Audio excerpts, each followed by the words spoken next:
네, 하나님께서 오늘 우리에게 주시는 말씀은 마가복음 16장 1절부터 11절까지입니다. 마가복음 16장 1절부터 11절까지 같이 읽겠습니다. 안식일이 지남에 막달라 마리아와 야고보의 어머니 마리아와 또 살로메가 가서 예수께 바르기 위하여 향품을 사다 두었다가 안식 후 첫날 매우 일찍이 해 돋을 때에 그 무덤으로 가며 서로 말하되 누가 우리를 위하여 무덤 문에서 돌을 굴려주리오 하더니 눈을 들어본즉 벌써 돌이 굴려져 있는데 그 돌이 심히 크더라. 무덤에 들어가서 흰옷을 입은 한 청년이 우편에 앉은 것을 보고 놀라매 청년이 이르되 놀라지 말라. 너희가 십자가에 못 박히신 나사렛 예수를 찾는구나. 그가 살아나셨고 여기 계시지 아니하니라. 보라 그를 두었던 곳이니라. 가서 그의 제자들과 베드로에게 이르기를 예수께서 너희보다 먼저 갈릴리로 가시나니 전에 너희에게 말씀하신 대로 너희가 거기서 배우리라 하라 하는지라. 여자들이 몹시 놀라 떨며 나와 무덤에서 도망하고 무서워하여 아무에게 아무 말도 하지 못하더라. 예수께서 안식 후 첫날 이른 아침에 살아나신 후 전에 7 귀신을 쫓아내어 주신 막달라 마리아에게 먼저 보이시니 마리아가 가서 예수와 함께하던 사람들이 슬퍼하며 울고 있는 중에 이 일을 알림해 그들은 예수께서 살아나셨다는 것과 마리아에게 보이셨다는 것을 듣고도 믿지 아니하니라. 하나님 아버지, 무덤에 갇혀 있을 수 없었던 생명,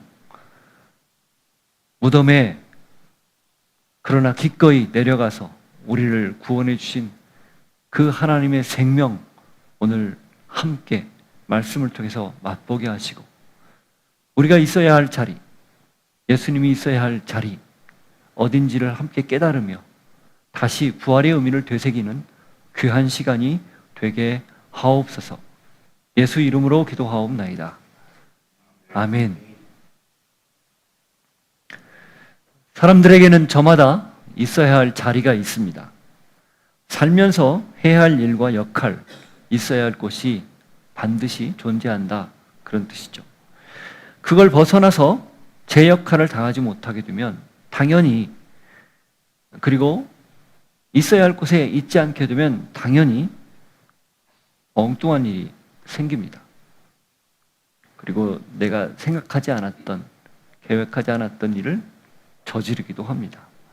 보통 일탈이라고 부르는 일들이 벌어지는 거죠.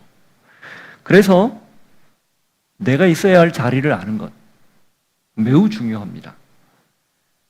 나의 사명의 자리, 그리고 사는 이유를 아는 것, 사는 방향과 목적을 아는 것, 또 어떻게 살 것인지를 제대로 아는 것, 이게 굉장히 중요합니다. 그게 바로 지혜로운 사람의 모습이죠. 더군다나 우리가 그리스도인이라면 그리스도인으로서 어떻게 살아야 될지를 아는 것, 내 자리가 어디인지를 정확하게 인지하는 것 너무나 중요합니다. 자, 예수님은 어땠을까요? 그는 당신의 자리를 잘 지켰을까요? 그의 자리는 어디였을까요? 천지를 말씀으로 창조하던 하늘 보좌. 처음 생각이 그렇습니다. 드는 생각이. 그분의 자리는 거기였다. 하지만 그 자리를 포기하고 삼위 하나님의 합의에 따라, 결정에 따라 기꺼이 이 땅에 내려오기로 결정한 그 자리. 그 자리는 맨 처음 한 여인의 몸 안이었습니다.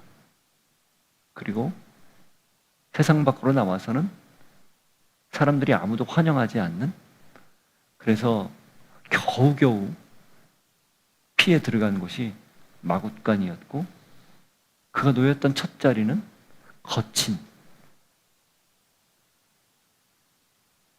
깨끗하지 않은,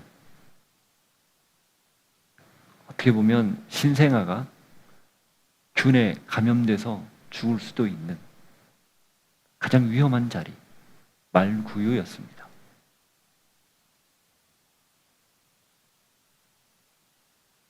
그리고 한 가정 안에, 가족 공동체 안에 그 자리였습니다. 때가 되어 요단강에 가서 세례요한에게 물 세례를 받았죠. 침례를 받았죠. 근데 그가 있었던 자리는 물속이었습니다. 그리고 사탄에게 시험을 받으러 광야로 갔죠. 누구나 싫어하는 자리, 꺼리는 자리. 광야, 그가 있었던 자리였습니다. 돌아온 이후 그는 고향에서 제일 먼저 고향 사람들 앞에서 이사야 말씀을 선포하며 이 말씀이 오늘 너희에게 응했다. 그들이 뻔히 배척할 줄 알면서도 배척받는 그 자리, 그게 그의 첫 공적 사역의 자리였습니다. 그뿐입니까?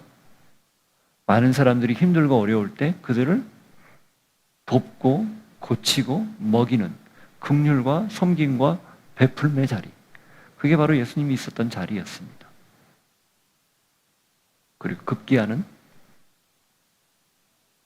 고난을 당하러 예루살렘으로 올라오셨고, 처음 이 땅에 오셨을 때 거친 나무 위에 누였듯 맨 마지막 이 땅에서의 그의 삶의 맨 공생의 마지막도 나무 위에서 마감을 했습니다. 십자가죠. 거친 나무, 거친 십자가. 죽을지도 모르는 나무, 죽어야만 되는 나무. 그가 있었던 자리였습니다. 그리고는 어디로 갑니까? 무덤으로 갑니다. 무덤 안의 자리, 죽음의 자리죠. 만일에 성경이 또 예수님의 생애가 이렇게 죽음으로 끝났다면 우리는 오늘 굳이 예수님을 믿을 필요도 없을 것이고 전해지지도 않았을 겁니다. 그게 오늘까지 전해진 이유는 단 하나, 그분이 그 무덤의 자리, 죽음의 자리, 십자가의 자리를 박차고 새로운 자리로 옮겼기 때문이죠. 생명의 자리입니다. 그래서 무덤이 빈 무덤이 된 거예요.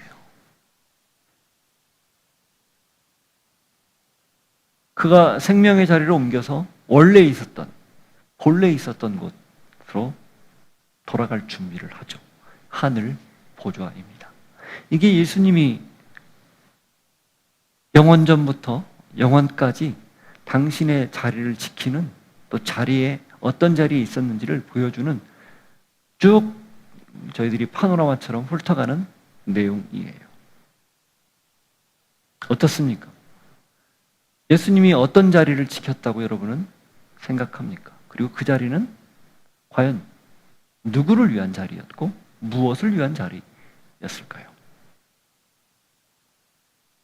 부활절입니다. 부활주일 아침이에요. 아직 11시 반이 안 됐으니까 오전 아침이에요. 예수님은 본래 있었던 자리로 부활을 통해 다시 첫걸음을 뗍니다. 가장 높은 곳에 계시다가 가장 낮은 저 어둠의 죽음의 무덤까지 내려갔다가 이제 부활의 아침에 그것을 탕 치고 회복하는 것처럼, 마치 튀어오르는 것처럼 다시 그 여정을 시작하는 거예요. 그래서 본래 있었던 곳, 하지만 그가 공생애를 통해서, 아니 이 땅에 오시면서부터 살아냈던 그 모든 삶의 자리를 아울러서 같이 함께 묻어서 원래 있었던 곳으로 돌아가는 출발점, 그것이 부활의 아침입니다. 이건 단순한 생명의 회복만이 아니라, 엄밀히 따지면 생명의 회복이 기본이죠. 기초이죠. 그러나 그것만이 아니라 또 다른 의미를 우리에게 부여합니다. 우리에게 주고 있어요. 무엇일까요? 사명의 회복이고, 정체성의 회복이고, 창조 질서의 회복입니다. 우리는 오늘 본문을 통해서 이런 예수님을 보고, 예수님이 그의 생애 내내 하나님의 뜻에 따라서, 아버지 하나님의 뜻에 따라서 있어야 할 자리를 지켰듯 우리도 역시 우리가 있어야 할 자리가 어디인지를 같이 한번 생각해 보려고 합니다. 그리스도인인 우리에게 그리스도인다운 알맞는 자리, 그 자리가 있다라는 거죠. 사명의 자리이고 하나님의 꿈과 시선이 머무는 자리일 겁니다. 그래서 부활주일은 내가 있어야 할 자리를, 주님이 마치 당신께서 있어야 할 자리를 그렇게 늘 지켰듯 우리 또한 같이 지키기를 다짐하는 날, 그게 바로 부활주일이고 부활의 아침이라는 것을 다시 확인할 수 있기를 바랍니다. 자, 예수님이 돌아가셨죠. 절망입니다. 끝이죠. 이젠 아무 걸 기대할 수도 없는 상황이에요. 할 수 있는 일이 뭐가 남았을까요? 장례를 잘 치르는 거예요. 아니, 이때 당시 사람들의 입장에서 우리 이제 부활한 걸 알기 때문에 이렇게 말하면 조금 무슨 말이지 하겠지만, 이 본문 그대로라면 이들에게는 더 이상 아무런 소망이 없습니다. 1절부터 3절 한번 보십시오. 안식일이 지나매 막달라 마리아와 야고보의 어머니 마리아와 또 살로메가 가서 예수께 바르기 위하여 향품을 사다 두었다가 안식 후 첫날 매우 일찍이 해 돋을 때에 그 무덤으로 가며 서로 말하되 누가 무덤문에서 돌을 굴려주리오 하더니. 안식 후 첫날, 그러니까 6월절 명절이 시작된 첫날, 큰 명절이잖아요. 6월절 양을 잡아먹는 그날, 그리고 나서 다음, 그러니까 지금으로 따지면 주일입니다. 토요일이 안식일이니까. 그날 새벽에 여인들이 어디를 향해 가고 있어요? 무덤을 향해 가고 있습니다. 뭐 하러 갑니까? 장례에 못다 했던 수습을 마치기 위해서 가요. 그래서 향품을 사두었다가 지금 가는 거예요. 미리 사두었는지 아니면 있던 걸 가져가는지는 모르지만 어쨌든 향품을 가지고 가는 겁니다. 유대 장례법에 따르면 사실은 상당 기간 이 미이라처럼 만들기 위해서 거기에 필요한 향품들을 바르고 그렇게 해서 정성껏 예우를 갖추는, 그게 장례 보통 방식인데, 예수님 안식일 전날 급하게 지금 임시 안치가 됐거든요. 그러니까 그걸 마무리하기 위해서 가는 겁니다. 어때요? 여러분 같으면 이걸 어떻게 어떻게 받아들이겠어요? 생각을 해보세요. 예수님을 잡아 죽이려고 했던 종교 당국자들이 여전히 살기가 등등한 상황입니다. 제자들은 지금 뭐 하고 있죠? 요한복음에 따르면 두려워서 문 걸어 잠그고 있었어요. 요한과 베드로 빼고는. 그들은 예수님이 살아났다는, 무덤이 비었다는 얘기를 듣고 급히 예수님을 그 무덤을 향해 쫓아갔죠. 그런데 다 그러고 있을 때, 그러니까 적어도 이 여인들 외에 제자들은 아무도 무덤에 찾아갈 생각을 못한 거예요. 근데 그 이유가 뭡니까? 부활을 믿었기 때문에요? 아니에요. 무서워서였어요. 따라서 이 여인들이 지금 향품을 들고 무덤을 가는 건 굉장히 용기 있는 일이에요. 충성스러운 일이고 의리를 지키는 일이에요.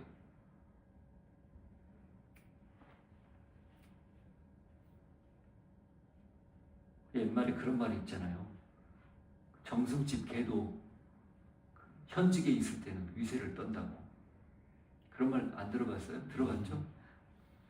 근데 현직에서 이렇게 그만두면 아무도 거들떠보지 않죠. 이게 다 세태를 이야기하는 거 아니겠어요? 그런데 예수님이 지금 없는 절망적인 상황에 그들이 찾아가는 거예요. 매우 귀한 일입니다. 너무너무 귀한 일이에요. 제자들에 비하면 정말 칭찬받아 마땅한 일이에요. 그런데 한 번 더 생각해 보면 이게 정말 괜찮은 일이었을까? 근데 괜찮은 일이에요. 근데 정말 생각해보면 사실은 예수님의 말씀을 믿지 못해서 생긴 일입니다. 무슨 얘기냐? 예수님이 생전에 죽고 부활한다는 얘기를 적어도 3번 이상 했어요. 그렇죠? 첫 번째, 베드로가 신앙 고백한 이후. 두 번째, 변형산 사건 이후. 세 번째, 그 다음에. 이게 거의 공생의 말기에 한 일이거든요. 그 얘기를 제자들만 들었을까요? 예수님 주변에 제자들만 있지 않았어요. 따라다니는 많은 추종자들이 있었어요. 이 여인들도 들었을 거라는 거죠. 그리고 더 결정적인 것은 예수님이 내가 죽고 살아나서 갈릴리로 가겠다 이 말씀을 이미 하셨다는 겁니다. 자, 14장 28절 한번 보십시오.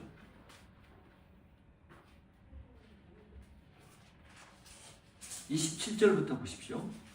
예수께서 제자들에게 이르시되 너희가 다 나를 버리리라. 이는 기록된 바 내가 목자를 치리니 양들이 흩어지리라 하였음이라. 그러나 내가 살아난 후에 너희보다 먼저 갈릴리로 가리라. 갈릴리로 간다. 근데 그 갈릴리로 가는 건 무엇이 전제입니까? 살아나는 게 전제예요. 그러니까 부활이 전제라는 거죠. 그래서 갈릴리로 가겠다라고 이미 약속을 했어요. 이게 다 나와요. 복음서 마태복음에도 나와요. 똑같이. 그런데 이 이야기를 여자들이 몰랐을까? 저는 알았다고 봐요. 그런데도 불구하고 어디를 향해 지금 가고 있어요? 무덤을 향해 가고 있는 거예요. 제자들은 숨어 있고 제자들이 갈릴리로 가지 않았습니다. 이게 무슨 뜻이에요? 자, 무덤, 십자가, 그리고 무덤은 구원의 과정을 위해서 반드시 거쳐야 할 자리입니다. 그죠? 우리 죄를 대신해서 예수님이 십자가에서 죽었기 때문에 죽어서 어디에 가야 돼요? 무덤이라는 곳에 가야 돼요. 죽어야 된다 그 말이죠. 그러니까 무덤은 필수적이에요.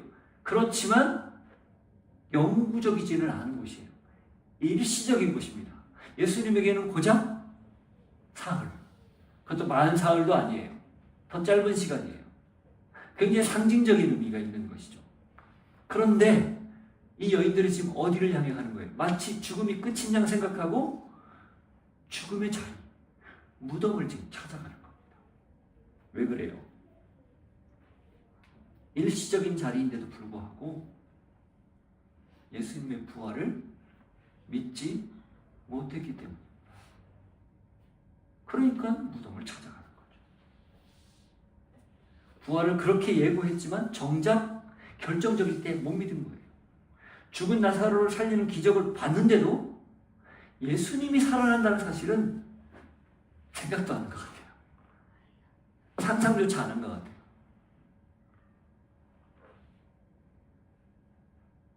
사랑과 충성심이 담긴 행동이지만 그보다 먼저 있어야 할 게 믿음이었다라는 거예요. 그의 약속을 믿고 그 믿음대로 행동했어야 되는 거. 이게 이 무덤을 향해 달려가는 여인들에게 필요했던 일, 그리고 숨어있는 제자들에게 지금 필요한 거라는 거죠. 여러분, 방향이 잘못된 열심, 열정, 그게 얼마나 위험한지 아시죠? 엉뚱한 방향에 열정적이다, 엉뚱한 방향에 열심을 낸다, 반드시 망하게 되어 있습니다. 반드시 어려움을 겪어요. 모든 부분에서 다 마찬가지입니다. 그래서 제일 중요한 게 뭐예요? 열정을 내는 것, 그리고 빠르게 그 일을 이루어내는 것보다 더 중요한 게 정확한 방향 아닙니까? 정확한 디렉션을 받아야 거기를 해서 가는, 그 길을 향해 가는 게 바른 길이죠. 지금 여인들, 제자들은 다 엉뚱한 열심 또는 그 열심조차 내지 못하는 무기력증에 빠져 있는 거예요. 죽음 때문에.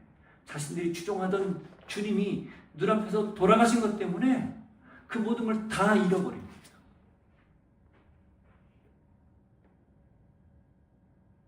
제대로 믿는 것, 그래서 너무 중요합니다. 내현 주소를 아는 것 너무 중요해요. 말씀을 읽으면서 그 말씀을 토대로 내가 어떻게 살아야 될지 늘 좌표를 수정하는 것, 조금씩 조금씩 미세 조정하며 하나님이 원하시는 대로 살아가는 것 너무 중요해요. 그걸 잃는 순간 우리는 종교의 이름이다. 어렵건 해왔던 대로 그냥 자연스럽게 하고요. 그렇지 않으면 속으로 뿡 하다가 그게 조금 어느 정도 깊어지면 아니면 쌓이면 저렇게 안 하는 걸 보고 정죄하죠. 전형적인 종교인으로 가는 길이에요. 그래서 방향이, 그래서 제대로 된 길을 찾는 게 너무너무 중요한 겁니다. 우리는 이 여인들과 배석하지만 닮았어요. 예수님이 없는 자리인데도 있는 줄 알고 계속 그 자리를 고수하는 우리와 비슷합니다. 예수님은 늘 어려운 자리, 익숙하지 않은 불편한 자리, 사람들이 관심을 두지 않는 자리, 어두운 자리, 새로운 꿈을 향해 나아가는 자리, 그 자리를 늘 찾아갔는데 우리는 반대로 정작 쉬운 자리, 익숙하고 편한 자리, 사람들의 관심이 집중되는 자리, 이름을 드러내고 유명해지는 자리, 그리고 과거에 좋았던, 싫었던, 과거에 매이는 그 자리, 거기에 머물러 있는 거죠. 예수님이 분명히 없는데 예수님이 있는 것인 양 착각하고 그게 바로 부활의 자리인 양 착각하고 생각했다면 오늘 다시 부활의 의미를 되새기며 우리가 있어야 할 자리가 어딘지, 예수님이 없는 그 자리를 찾아갈 게 아니라 계시는 곳, 그것을 찾아가는 결단이 필요합니다. 자, 그렇게 여인들은 예수님이 없는 자리를 열심히 찾아갔어요. 자, 그러면 예수님은 어땠을까요? 어떻게 됐을까요? 그분은 자신이 있던 자리로 돌아갔습니다. 원래 자리로 돌아갔어요. 자, 4절 먼저 보십시오. 어떤 일이 벌어졌습니까? 눈을 들어본 즉 벌써 돌이 굴려져 있는데 그 돌이 심히 크더라. 3절에 보면 어떻게 돌을 굴리지? 그 전에 15장에 보면은 어디에 갇히는, 어디에 묻히는지 다 봤거든요. 그리고 돌문으로 잡는 걸 봤거든요. 이 유대인들의 매장 방식이 그거예요. 석회동굴을 파요. 거기 가족묘를 만드는데 여러 여러 시신을 함께 안치하는 곳이죠. 그 돌문을 이렇게 막았다 열었다 합니다. 막고는 석회를 이렇게 봉인을 하죠. 냄새 안 나도록. 그리고 가족 중에도 돌아가면 그걸 깨트려서 다시 문을 열고 모시고 또 닫고 이 작업을 해요. 근데 아리마대 요셉이 자기 가족을 위해서 이미 새로운 무덤을 파놓고 아무도 들어가지 않은 새 무덤을 가지고 있었는데 거기에 지금 예수님을 임시로 안치한 거예요. 임시 안치였기 때문에 석회로 바르진 않았을 거라고 생각을 해요. 근데도 돌이 워낙 크니 여인들의 힘으로 그걸 어떻게 할 수 없어서 고민하고 있었던 상황인데 가보니까 돌문이 이미 열려 있는 거죠. 돌문을 안 열어도 돼요, 사실은. 요한복음에 따르면 예수님이 예수님을 감쌌던 뭐라고 그러죠? 천이 그대로 있었다고 그랬잖아요. 그래서 패션 오브 크라이스트 보면 부활할 때 그거 어떻게 표현합니까? 기억나세요? 이렇게 미라로 쌓여있는 예수님의 시신이 있는데 그게 갑자기 살짝 꺼져요. 풀지 않고 그대로 꺼진단 말이에요. 굉장히 표현 잘한 거예요. 쓱 빠져나간 거죠. 그럼 무덤 문이 안 열려도 빠져나갈 수 있어요. 일례로 문이 닫혀 있는데 제자들이 있는 곳에 예수님 문 안 열고 쓱 들어오셨잖아요. 그게 부활한 몸이 특별한 신령한 몸이기 때문에. 그러나 잡수시기도 해요. 그래서 우리의 머리는 이해가 안 되는 상황이에요, 사실은.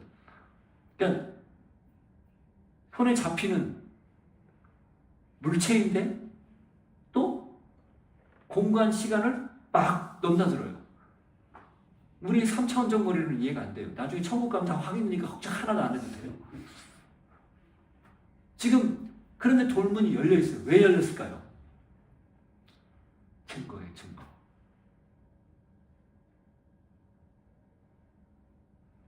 그냥 빠져나가도 되지만 문을 열고 빠져나간다. 몸으로 부활했다는 증거입니다. 몸으로. 이해가 되시죠? 자, 그렇게 해서 문이 열려 있어요. 그런데 그래서 그걸 보고 깜짝 놀라서 들어가 보죠. 어떤 일이 벌어집니까? 그들이 보고 들은 것이 뭐예요? 5절, 6절 보십시오. 무덤에 들어가서 흰 옷을 입은 한 청년이 우편에 앉은 것을 보고 놀라매 청년이 이르되 놀라지 말라. 너희가 십자가에 못 박히신 나사렛 예수를 찾는구나. 그가 살아나셨고 여기 계시지 아니하니라. 보라 그를 두었던 곳이니라. 무슨 얘기를 들어요? 가서 봤더니 한 청년이 있어요. 천사죠. 그런데 그러지 말라 이야기하고 너희들이 나사렛 예수를 찾는구나. 그런데 봐라, 그 여기 계시지 않는다. 살아났기 때문이다. 아멘. 정확하게 들려주죠. 그들이 본 건 뭡니까? 그들이 직접 들은 건 뭐예요? 예수님이 살아났다는 이야기예요. 그들이 본 건 뭐예요? 빈 자리, 빈 무덤입니다.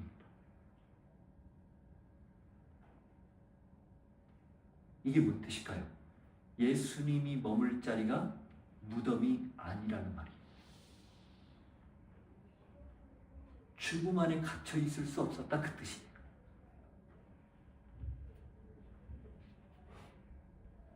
예수님이 있어야 할 자리는 어디였습니까? 당연히 원래 있던 하늘 보좌죠. 그러나 뭐라 약속하셨다고요? 내가 너희보다 살아나서 먼저 어디로 간다? 갈릴리로 간다. 지금 예수님이 있는 곳은 어디예요? 갈릴리예요. 7절 보십시오.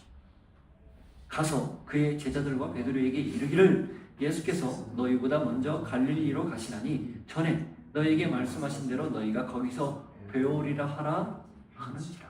십자가 그 28절에 내가 먼저 갈릴리로 가겠다 약속했었잖아요. 지금 그대로 하셨다라고 천사가 가르쳐 주는 거예요.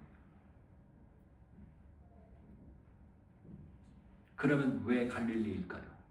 왜 하필 갈릴리일까요? 갈릴리 하면 어떤 생각이 떠오릅니까? 예수님이 3년 공생애를 누구와 함께? 제자들과 함께 보냈던 자리예요. 그들을 새로운 삶으로 인도하고 예수님의 삶을 보여주고 그들과 함께 보냈던 자리예요. 하늘나라에 대해서 선포했던 자리고, 그리고 그 일을 위해서 너희를 불렀다라고 사명을 주었던 자리예요. 하지만 그 제자들이 지금 무엇을 하고 있습니까? 십자가 앞에서 다 도망쳐버린 상황이에요. 숨어있는 상황이에요. 아무도 내가 그 사명을 받았습니다라고 자신있게 자기를 드러내지 않는 그런 상황이에요. 근데 왜 예수님이 갈릴리를 다시 선택했을까요? 그런 그들을 알기에 거기를 다시 부르는 거예요. 원래 처음 부름받았을 때 그걸 다시 상기하는 거죠. 그걸 다시 회복하는 거죠. 기도하며 부르는 자들을 그들이 앞으로 예수님이 한 명 한 명 불러냈듯이 다시 그들을 갈릴리로 소환하는 거예요. 재차 부르기 위해서. 그러나 이번에 부르면 달라요. 부활한 주님을 부활한 주님이 그들을 초청해서 다시 세우는 거기 때문에 완전히 다른 부름이죠. 따라서 갈릴리는 그들을 다시 새롭게 하기 위한 자리예요. 사명을 새롭게 하기 위한 자리예요. 그리고 그들을 통해서 당신의 나라를 온전히 세울 자리. 생명만이 아니라 그들에게 사명을 부여하는 자리, 그게 갈릴리였던 셈이에요. 그래서 요한복음에 따르면 그들이 다시 업으로 돌아갔을 때 똑같이 그 누가복음에 그 베드로를 불렀던 장면을 똑같이 오버랩 시키면서 반복하면서 다시 부르잖아요. 이유가 있어요, 다.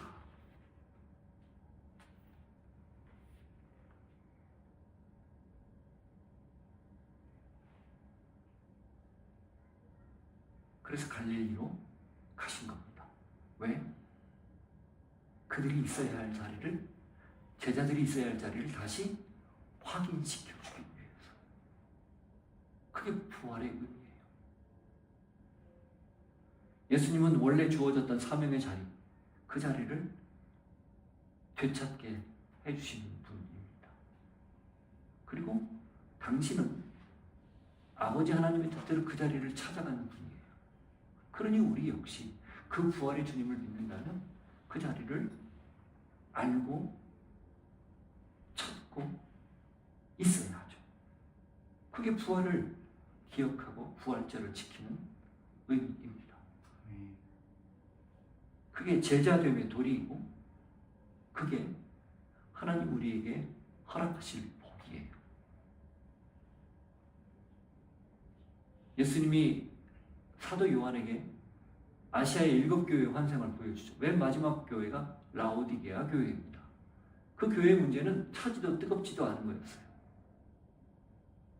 그 라오디게아에서 나오는 온천수가 있는데 그 온천수가 처음 나올 땐 뜨겁습니다. 그런데 그게 밑으로 흘러내려올수록 점점 식어서 나중에는 차지도 뜨겁지도 않은 미지근한 물이 돼요. 그게 라오디게아 지역에 딱 그 하천을 흐를 때 물이에요. 그러니까 이게 정확하게 라오디게아에 있는 그 사람들의 특징을 자연현상과 맞물려서 설명하는 거예요. 확 알아듣죠. 무슨 말인지. 아, 미지근한 물은 이런 거구나. 자기들이 늘 경험하는 거거든요. 근데 그게 자기들의 신앙이었던 셈이에요. 그래서 뭐라고 얘기합니까? 내가 문 밖에 서서 두드린다. 그러니 그걸 두드리는 소리를 듣고 열면 내가 그 안에 들어가서 그는 나와 더불어 먹고 영원히 살 것이다. 이런 얘기를 해요. 그래서 그 결과 하늘 보좌, 내가 앉았던 자리, 그 자리를 그렇게 제대로 믿는 자들에게 줄 것이다. 이런 약속을 하죠. 지어낸 얘기 아닌데. 자, 요한계시록 3장 14절부터 보시죠.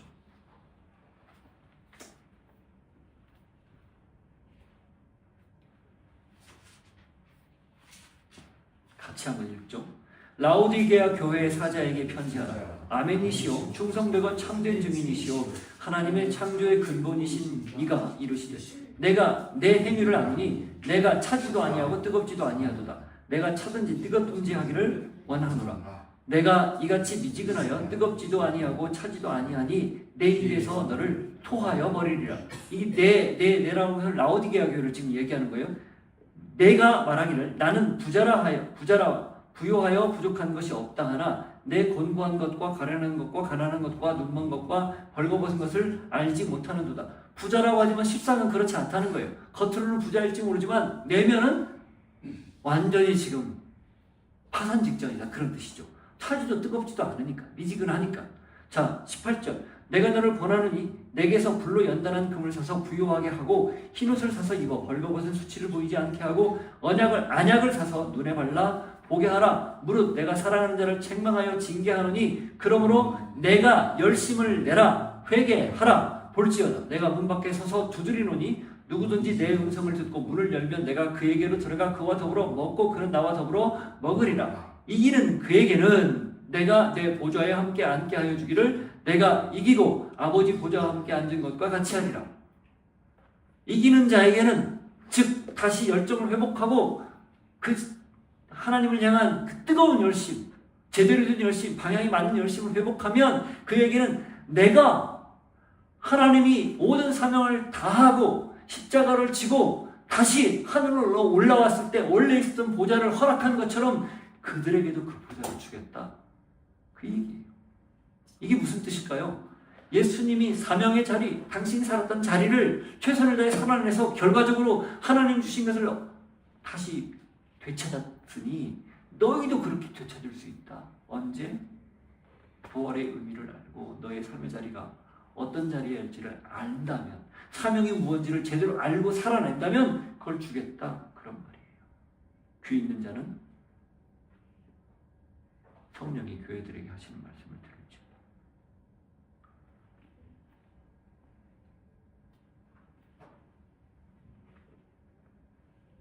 이게 예수님이 있어야 할 자리를 돌아간 모습을 보고 우리가 받아야 할 도전입니다. 부활은 그것을 기억하는 날이에요. 어떻습니까? 예수님이 그런 본을 보이셨다면 우리가 당연히 그렇게 살아야 되지 않겠어요? 자, 그런데도 어떻게 돼요? 아직 부활한 주님을 만나지 못해서일까요? 이 소식이 너무 놀랍고 그리고 충격적인 일이었을까요? 어떻게 합니까? 이 여인들이 한 행동을 보십시오. 8절 여자들이 몹시 놀라 떨며 나와 무덤에서 도망하고 무서워하여 아무에게 아무 말도 하지 못하더라. 잘 보시면 굉장히 뭐라고 이렇게 막 급하게 모습을 묘사했어요. 놀라서 떨었다. 그리고 어떻게 해요? 무덤에서 나와서 도망했다. 생각해보세요. 그림을 그려보세요. 하고 지금 막 도망치는 거예요. 그 다음 어떻게 합니까? 무서워서 아무에게 아무 말도 못했다.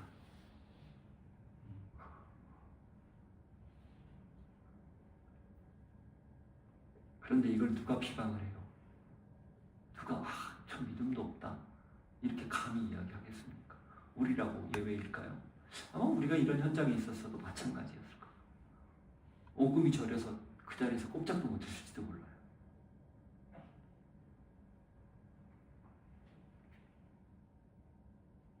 다른 제자들 숨어 있었죠.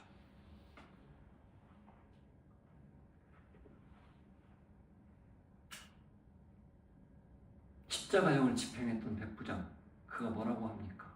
이는 진실로 하나님의 아들이었다. 이렇게 고백했죠. 그 주변을 지키던 여인들, 제자들은 다 도망쳤는데 요한 하나 남아 있었죠. 누가 지키고 있습니까? 예수님을 따르던 여인들이 지키고 있어요. 성경의 역설이에요. 성경이 남성 중심으로 기록됐잖아요. 그때 당시 세계관이 그러니까 그 어린이와 여인, 그러니까 인구를 셀 때 그 카운트에도 넣지 않았잖아요. 남자만 5,000명, 남자만 4,000명 이렇게 써 있잖아요. 민수기는 정남이라고 되어 있으니까 20세 이상. 이게 그때 당시 세계관인데 그런 여자들, 사람으로 이렇게 인정받지도 못, 인정이란 하여튼 그런 세계관 속에서 여인들이 십자가를 지켰어요. 이게 역설이에요. 부끄러운 줄 알아야 돼요, 남성들은. 그리고 누가 나타났습니까? 아리마대 사람 요셉. 시체를 달라고 마가복음에 따르면 당돌하게 요구했다. 공회원이에요. 그리고 보통 십자가형을 집행당한 죄인은 시체를 주지 않습니다. 걸어놔요. 그냥 본보기로. 아주 극악무도한 죄를, 살인죄를 저질렀거나 반역죄를 저질렀을 때만 십자가형을 집행했기 때문이에요. 그래서 당돌한 거예요. 근데 그 사람의 신분이 뭐라고요? 공회원이에요. 사내들인 공회원. 요즘으로 치면 국회의원 같은 사람들이에요. 모든 공회원들이 지금 예수님을 죽이려고 결탁했는데 혼자 시체를 달라고. 또 누가 있었죠? 니고데모. 그도 사내들인 공회원입니다. 다 예수님이 돌아간 이후에, 죽은 이후에 신앙을 고백했어요. 드러냈다고요. 그런데 정작 예수님과 함께 했던 제자들은 다 숨어 있어요. 그게 현실이에요. 성경이 왜 은혜입니까? 말씀이 왜 은혜입니까? 그럼에도 불구하고 그들을 주님이 다시 세우거든요. 그래서 은혜예요. 부활은 제자들이 부활절 아침에 이러고 있었구나. 그걸 보면서 그런데도 주님이 그들을 끝까지 포기하지 않았구나. 이걸 깨닫는 거예요. 왜? 주님은 그게 당신의 사명이거든요. 그럼 제자들의 사명은 뭐예요? 그럼에도 불구하고 주님이 다시 부를 때에 나가는 거예요. 아이고, 난 못 가겠어요. 나는 안 되겠어요. 부족해요. 이렇게 움츠리면 가룟 유다가 되는 겁니다. 여러분, 가룟 유다는 결국 스스로 목숨을 끊었죠. 왜 가룟 유다가 가룟 유다예요? 마지막 결정 때문이에요. 여러분 보기에 베드로나 유다나 가룟 유다나 그 죄의 질이 엄청나게 달라 보입니까? 둘 다 배반이잖아요. 뭐가 달라요? 본질적으로. 저 높은 곳에서 땅을 보십시오. 저기 롯데빌딩이나 그 옆에 단층집 집이나 다 똑같은 집이에요. 네모난 집. 높낮이가 잘 안 보여요. 하나님 눈에 그렇다는 거죠. 다 죄인입니다. 그 이야기인즉슨 그 실패를 자기도 모르게 저지르고 예수님이 다시 초청했을 때 반응을 하면 기회가 주어지는 거예요. 부활은 바로 그렇게 반응하라고 우리에게 주어지는 또 다른 기회입니다. 그래서 너의 삶의 자리, 네가 원래 있어야 할 자리를 되찾으라는 뜻이죠. 그걸 외면하지 말라는 뜻입니다. 그러니 실패가 아니라는 거예요. 그걸 확인하는 게 부활의 아침, 우리에게 주어지는 하나님의 음성입니다. 자, 그래서 성경은 실패한 사람들이 다시 서는 이야기로 가득 차 있어요. 그 좋은 예가 이어서 나오는 막달라 마리아의 예입니다. 9절 보십시오. 예수께서 안식 후 첫날 이른 아침에 살아나신 후 전에 7 귀신을 쫓아내어 주신 막달라 마리아에게 먼저 보이시니 어떻게 해요? 보여주셔요. 이게 예수님이 실패한 자들을 세우는 방법입니다. 마리아도 지금 도망쳤잖아요. 예수님 부활한 현장에 없었고 뒤에 봤는데 얘기를 듣고 도망쳤는데 다시 나타나신 거예요. 마리아에게. 그럼 어떻게 돼요? 부활한 주님을 만났기 때문에 어떻게 됩니까? 10절. 마리아가 가서 예수와 함께하던 사람들이 슬퍼하며 울고 있는 중에 이 일을 알리매. 어떻게 돼요? 알리는 자가 돼요. 그래서 마리아는 어떤 사람인가? 있어야 할 자리를 되찾은 첫 증인이에요.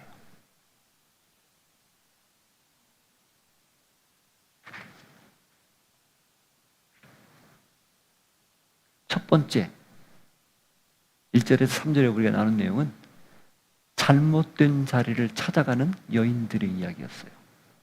두 번째, 4절부터 7절까지의 내용은 제대로 된 자리를 되찾는 예수님의 이야기예요. 세 번째, 8절은 있어야 할 자리를 피해서 숨어버린 제자들의 실패의 이야기였어요.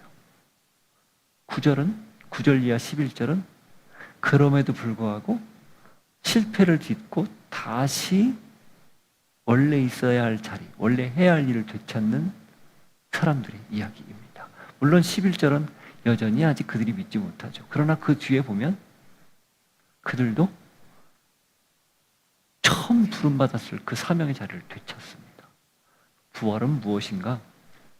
우리가 해야 할 일을 다시 확인하고 그것을 되찾는 자리. 사명자의 자리를 되찾는 그날이 부활입니다. 부활주일이에요. 11절 읽고 마치죠. 그들은 예수께서 살아나셨다는 것과 마리아에게 보이셨다는 것을 듣고도 믿지 아니하니라. 그러나 이게 이 이야기의 끝이 아닙니다. 이들도 부활한 주님을 만나면 완전히 뒤바뀌는 거죠. 여러분이 있어야 할 자리는 어디입니까? 예수님이 여러분을 보낸 자리는 어디입니까? 그게 삶의 터전, 당연히 터전이죠. 그리고 그 터전에서 내가 어떻게 살아야 될지 늘 물어야 되는 그 물음, 그걸 갖고 진지하게 답하는 것, 이게 부활절을 맞이하는 우리의 다짐이어야 합니다. 그런 은혜와 복이 결단이 여러분에게 있기를 바랍니다. 같이 기도하죠. 이제는 우리 구주 예수 그리스도의 은혜와 하나님 아버지의 사랑과 성령님의 교통하시며 위로하시며 충만하신 역사하심이 부활의 아침, 내가 있어야 할 자리, 사명의 자리요, 주님이 보내신 자리요, 그리스도인 다음의 자리임을 깨닫고 그렇게 살아내기를 결단하는 이 자리에 머리 숙인 주의 백성들을 위해, 그리고 저들의 삶의 자리 위해, 지금도 열방에서 부활을 전하는 선교사님들과 그 사역 위해, 그리고 저 북녘 땅 위에 여러분 영원토록 함께 하시기를 간절히 축원하옵나이다. 아멘.